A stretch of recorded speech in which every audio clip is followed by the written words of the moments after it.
Hey guys, to help run the forums, host the website, and travel, we've introduced a universal service fee for in-depth coverage, including this video. The goal is to be transparent and unbiased. This is not an endorsement. It's a privilege to serve you. Let's get into it. Hey guys, what's going on? So I am here checking out a really interesting trike. It's made me smile. It's also made me laugh, and I can't wait to tell you a little bit more about it because it's rather unique. So let's go ahead and jump in. So what we got here is the EUNORAU new trike. That's the name of this vehicle, and yeah, it has, you know, a fairly interesting combination. So it's a trike, of course, so it's got, you know, fairly wide wheelbase of about 39 inches or so in the back, but it's also a folding electric trike. So it's got a motor up in the front wheel, little basket in the front, big basket in the back, and also this breakaway point right here with a latch so it can fold. But as you can tell from the size of the vehicle in general, it doesn't fold all that small, in all honesty. It just kind of changes shape a little bit. The handlebars do come down and the seat can come off, so you get a little bit of height out of that, which is the most useful part of it. But then it kind of folds into a more of a it's kind of a smaller shape, not too much, but it's enough to kind of fit into either a really large trunk like a Cadillac, or perhaps in the back of a Suburban, but then again you got to lift it up kind of high. But it actually would kind of be good for an RV, so long as you got a big enough door to get through the wheelbase there. So let's go ahead and talk about the back end, because that's where all the magic is. That's where there's a lot of stuff going on. So we'll start with the tire. Well, tires, all three are the same. It's a 20-inch by 3. So it's a 20-inch diameter on the wheel, a 3-inch width on the tire, but the height of the sidewall brings it up quite a bit. So it's actually more like a 24 almost. No, not quite a 24, maybe like a 23 or so, if such a size exists. From end to end, from rubber to rubber. So this gives you a fair amount of grip on the trail or on the sidewalk that you're on. Of course, it's a trike, so off-road isn't here, you know, the first thing you'd get this thing for, but it can handle a tiny bit. On the trike, it also has a fair amount of space between them, 39 inches from end to end, so it'll fit through a door. I've done that several times. Kind of scuffed up the door a little bit. But if you have an especially narrow door, then it probably would be a squeeze to get it through. On the back end also is the set of brakes. So you actually have a mirrored set of brakes both front to back, which is a 160 mechanical disc brake from a smaller name company. I think it's Z-Star. It's just a small company that makes brakes, and then they brand them with whatever name you want on them. But these are 160 millimeter rotors, both on the back and on the front, as well as on the other side. So these brakes are kind of cool because you got 2 sets of brakes on the back, so it actually has a fair amount of stopping power if you only use the back, if you so desire. So that's actually kind of a neat thing, and I'll show you the splitter. There's actually a splitter between the two. We'll get up to that in a second. But while we're back here, let's quickly mention the 14 by 28 Shimano cassette with a Shimano tourney derailleur. That's like a standard set of derailleur for, you know, kind of the entry price point trikes. Which, by the way, this is a fairly good price on this one, $2,000 for this trike, which is not bad because trikes are generally huge and cost a lot in shipping, both to get from the factory and also across the states. So not bad on the price for that one. Also in the back you have the fenders. These are kind of a flat metal that's kind of curved, or well, it's a straight metal that's flattened out, kind of giving these little curves right here on either end. Pretty strong on there, and it follows the curvature of the tire as well. Pretty high profile as well, or clearance above there, kind of floats. These fenders are attached to the frame of the basket rather than to, you know, the hub or the anything else attached to the fork or anything, because there is no fork in the back. In the back area here you have a little cargo spot. This cargo spot is pretty interesting because it has this board on here that can carry stuff.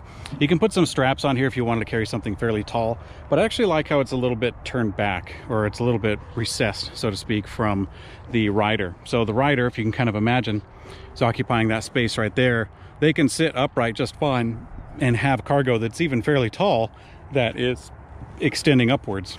So you can get a fair amount of stuff back there, and the total capacity of this vehicle is about 300 pounds from what I'm told. which is a lot. You can get a lot on there. The front basket, we'll kind of mention that real brief. The front basket doesn't carry quite as much, but it still is fairly strong because it mounts with these 4 bolts to the frame itself. So you could get something in there, and you have a fair amount of clearance as well. The handlebars are up in this spot, so even if you had, you know, something a little bit taller, say a speaker or something like that, you could still get full steering on there. It's quite common to see a front basket for bikes kind of up by the handlebars a little bit, and so you can't steer quite as extreme if such be the case. But let's go ahead and continue on with the back end. So I was talking about how the basket is a little bit pushed back, and that's due to the long seat stays and chain stays here that give you a little bit more space to work with. And this is the splitter that I was talking about. So with one lever, you pull on the right hand lever, this will actuate both brakes at the same time, which is kind of cool. That way, if you know for some reason you had control of one hand to squeeze like that, you could just use the back brake with both of those and you'd be all right. So that's kind of neat. There is a longer chain. I believe it's a zinc covered chain. It's a little bit longer to accommodate the longer set of metal here on the seat stay and chain stay. That's coming up to the 44 tooth chain ring up in the front, which gives you a pretty good ratio for tension. Of course, a 170 millimeter crank, square taper, no surprises there. On the pedals, these are a plastic folding pedal, which I thought was a rather interesting choice. So the pedal does kind of have like this metal center, and then the bridge is all plastic. You pull on this little latch, and then that will allow you to fold the pedal one way or the other. And then of course you pull the latch back again to get it back into position. So I thought this was rather interesting because if you look at the profile of the bike, a lot of times when you see a folding pedal, it's because you want to save just a couple of inches on either side of the bike. And that's really cool when you got a folding bike, and this is a folding trike. But when you do that, you save yourself, you know, an inch and a half or so right there, but you still got the entire width of the back end. So it doesn't save you a whole lot if you want to store this into a tight area, but it does help if you're pushing this around. I learned that while pushing it around the shop, that if you loosen up the pedals like this and fold them up, you can walk alongside the trike pretty easy. So it does help there, even if it doesn't lower the overall profile at all of the trike. It does help in that way. But they're kind of neat, you know, they work just fine. That's one thing about folding pedals that's a little bit different, or a little bit different from my expectation. I thought they were going to feel real cheap and chintzy, but they actually feel fine. They feel good. So one thing I do like about this trike is the seat. The seat has a pretty wide profile, about 8 inches or so on the footprint, and it has a fair amount of gel on the top, so it's pretty darn comfy. There's springs on the bottom there, so this seat is really good for sitting down and using the throttle. So good choice there. It is on a solid seat post. You could soften that up if you wanted to get a suspension seat post. It's a 27.2 diameter if you wanted to go that route. So moving along, we'll get to the battery when we cover the electric system. On the step-through portion, this is pretty darn low. I mean, this has got to be somewhere around 20 inches. We have the full measurements and specifications on electricbikereview.com, where you can see the full write-up for this bike, by the way. But this is and we have this measurement too, down to the inch, or quarter of an inch actually.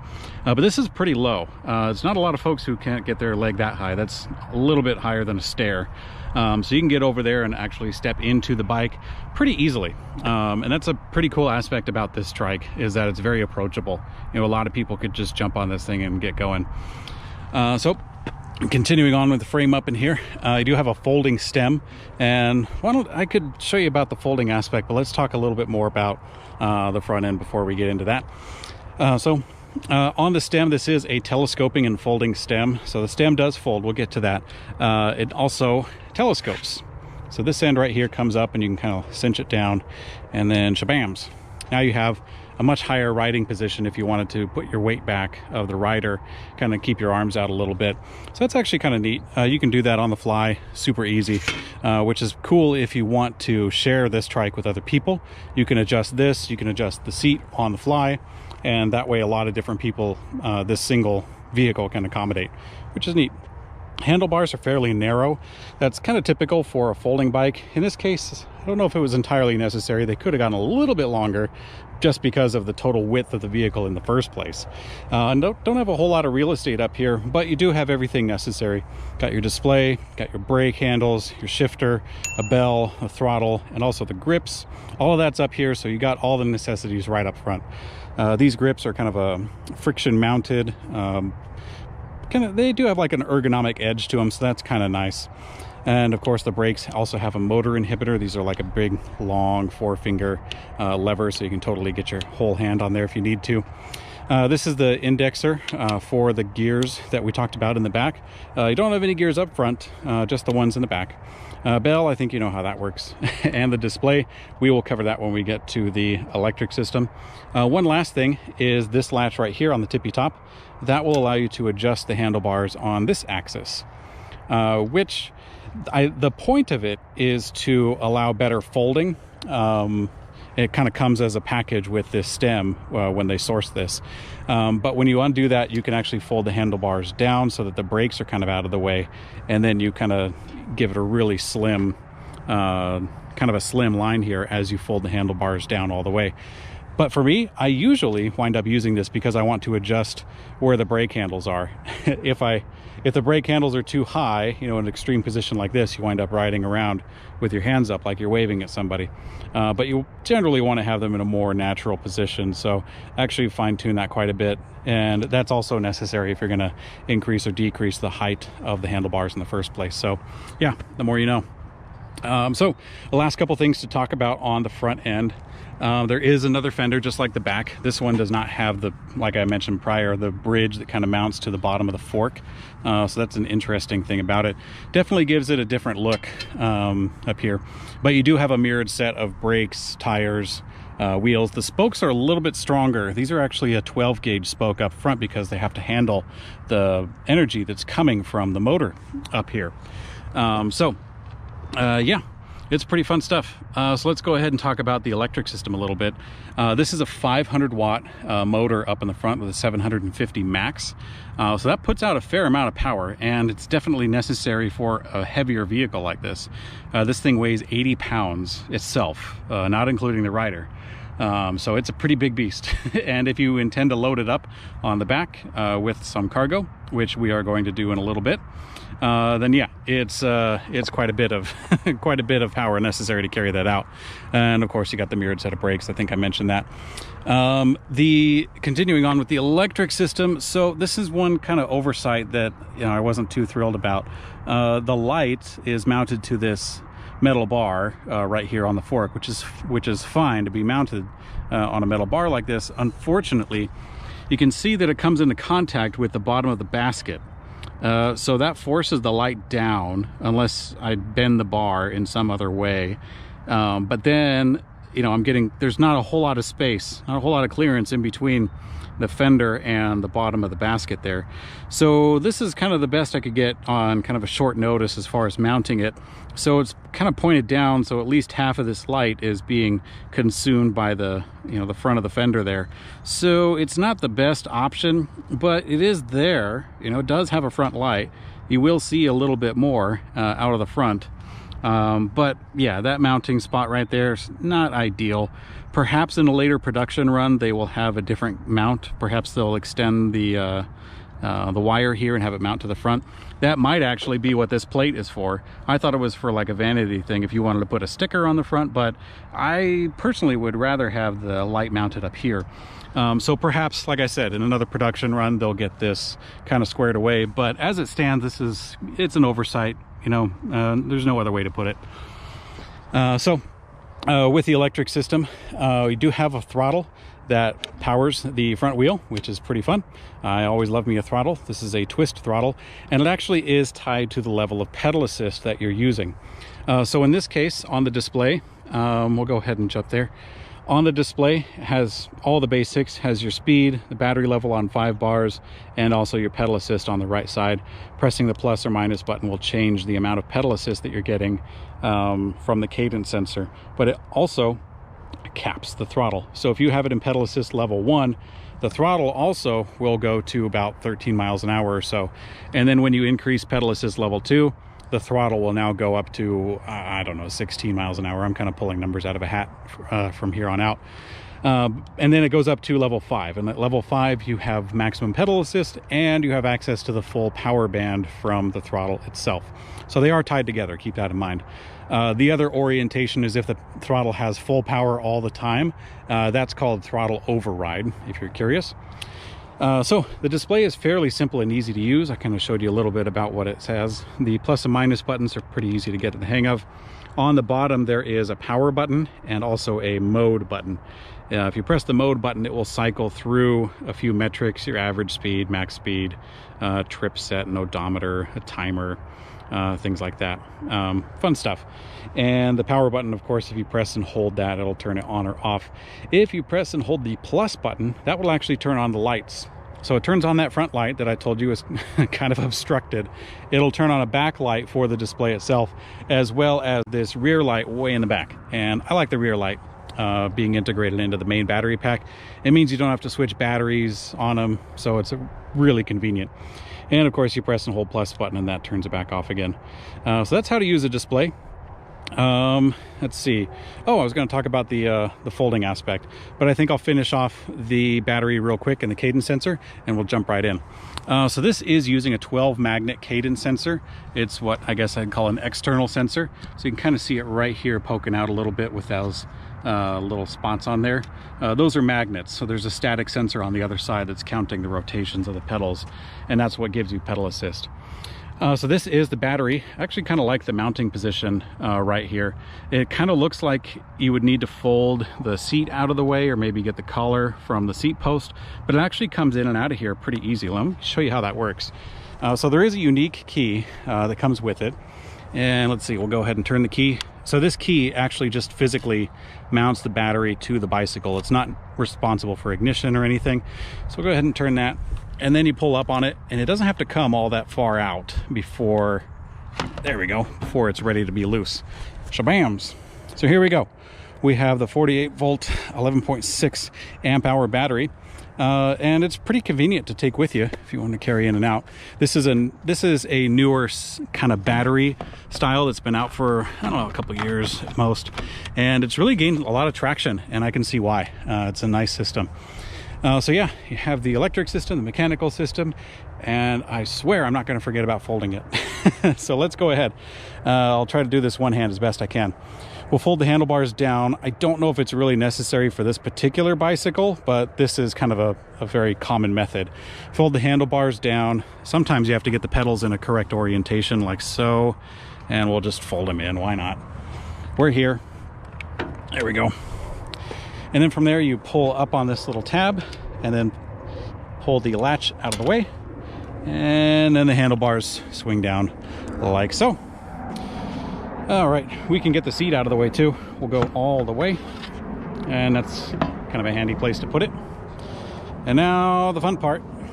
You open up the quick release and you pull the latch out of the way. Then you gotta kind of pull up on it a little bit towards your face, and then that will allow it to come out. So a lot of times folding bikes will just kind of fall apart from this point, and you gotta keep a hand on them. But in this case, it's a trike, so it kind of supports itself a little bit. Let's go ahead and fold all the way. I actually kind of like this this set of springs right here that they have over the wires. That's kind of cool. Let's see, and let's get the last inch and then let it kind of rest. Boom. Okay, so here you have the trike all folded up, and there it is. So like I said, it does change shape, and it's a little bit easier to manage, especially on the height aspect.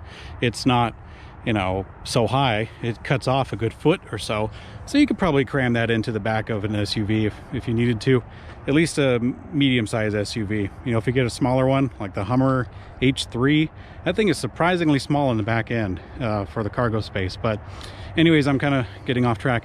Let's go ahead and put it back together, and we'll go ahead and jump on for a ride. All right, let's cut a rug. Let's go ahead. We're on like level 1 pedal assist, so it's not going terribly fast on throttle. Let me go ahead and increase the height of the handlebars. You should probably shouldn't do this while you're riding the bike. but I'm going like 6 miles an hour, so that's my justification. All right, that was a little more comfortable. Okay, looks like when I was building the bike, I could have put the stem a little more straight. That's okay. All right, so let's get a little more power onto the EUNORAU new trike. Let's have some fun. So right now I have the handlebars a little bit high, and I have the seat a little bit high as well. And that puts my weight, my personal rider weight, a little high.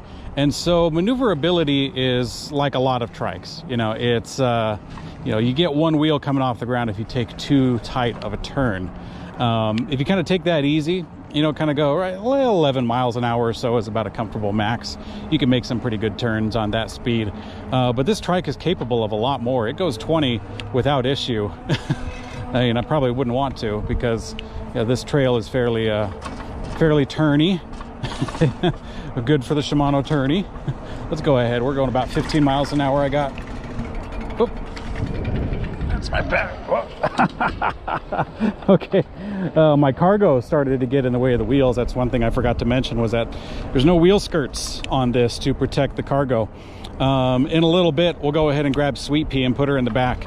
You can carry a kid in the back of this for short trips, but kids got to be pretty darn disciplined and pretty small, which is a tough combination if they're not going to put their feet or their hands or their shoelaces inside of the wheels. So I generally not recommend it for kids, but we'll go ahead and try it out and see what it does, mainly for cargo.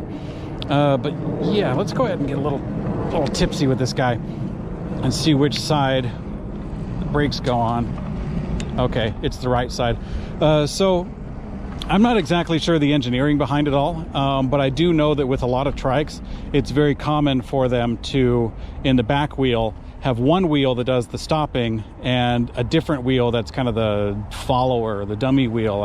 Again, I'm not sure the engineering or the proper terminology for it, but in this case, if I'm taking a left turn and I tap on the brakes, on the rear brakes, I have stopping power from the right wheel that is on the terrain, right? So I can slow down that way. If, on the other hand, I take a right turn and then my right wheel is up off the ground, pressing on the rear brake, whoop, and there goes my bag again. Let's fix that. Okay, pressing on the rear brake won't help me because the right wheel is up in the air. So, you know, in this case, it's rather silly because I'm intentionally driving around trying to get things to stop working. But it's a good thing to know, you know, that if you take a lot of right turns, which generally, I mean, it's a little safer to do so. If you take a lot of right turns, that wheel's going to come off. If you take a lot of left turns, you're still going to have stopping power. So that's how this particular trike weighs in. You know, that's how the brakes work in the back. If you're riding with both wheels on the ground, then both wheels have traction and they both stop just fine. But if you're taking a tight turn, got one wheel off, you're doing a little bit of skydiving, it kind of feels that way when you're up on two wheels. Woo! So yeah, fun stuff. Overall, I mean, compared to other trikes, I mean, the price point on this thing is really nice.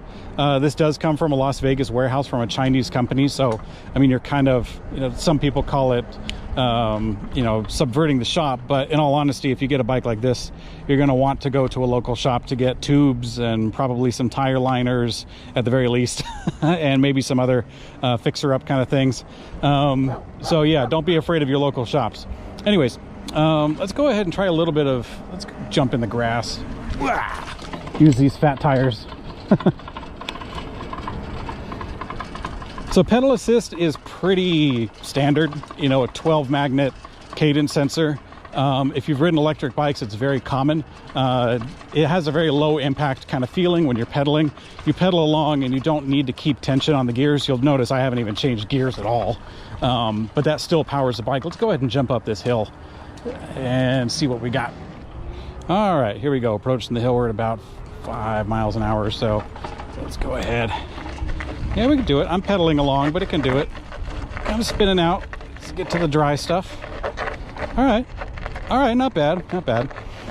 So I actually rode the other EUNORAU bike, the EFAT MN, which is like a fat tire folding bicycle with 2 wheels, and that one just jumped up the hill. You know, I couldn't stop it.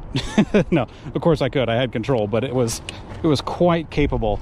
This guy, the Trike, is substantially heavier, and you also have the motor power up in the front wheel, so it's not as capable for climbing a steep, loose terrain. But in all honesty, that's not going to be all that common with a Trike like this. Somebody who gets this Trike is probably going to want it for fairly low speed, kind of cruising around the neighborhood, maybe get some groceries, a small Costco run or so.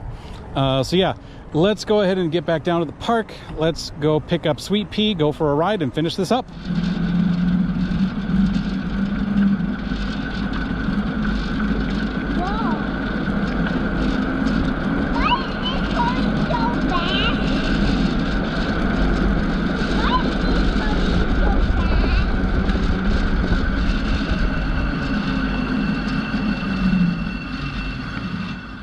Keep those feet together. Why is this going fast,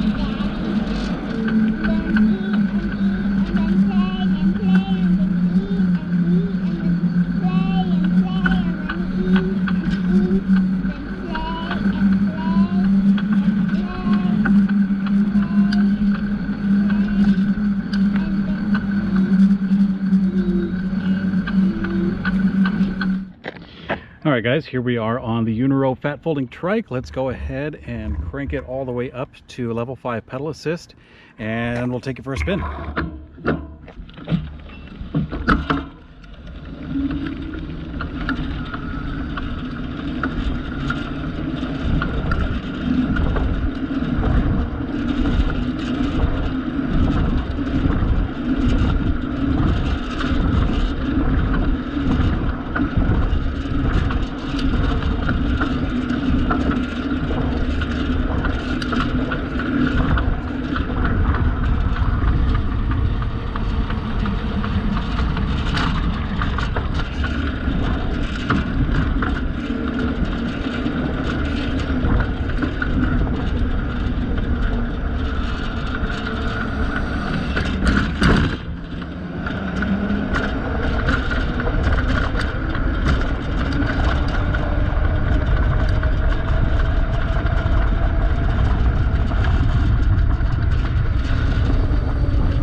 That was fun. Right after we got onto the sidewalk, that's when I put the Trike into full throttle. I skid a little bit as I was coming to a good stop. So yeah, the brakes work. Just testing out the brakes, that's all I was doing. I was going about you know, like 32 kilometers an hour or so as I was hitting top speed on there. So yeah, fun stuff.